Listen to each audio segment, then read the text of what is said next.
The U.S. government is back in business, and some U.S. lawmakers want to prevent it from shutting down ever again.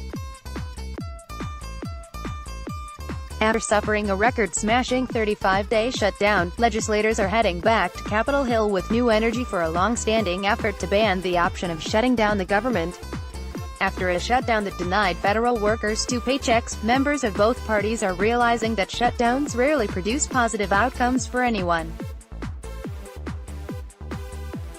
Senators Rob Portman, R. Ohio, and Mark Warner, DVA, each introduced a bill to prevent shutdowns in the future.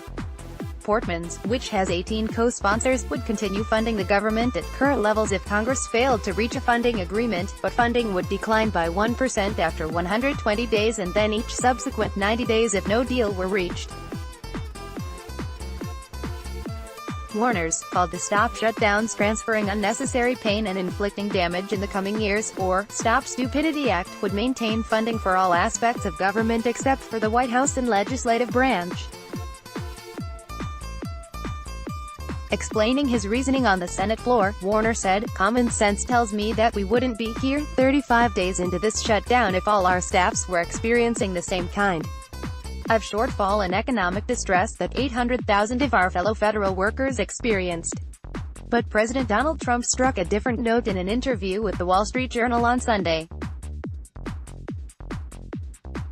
Discussing the likelihood of reaching a deal within the next 3 weeks, Trump said another shutdown was certainly an option, if Congress can't pass a bill that meets his approval, which means no less than $5.7 million in funding for a border wall.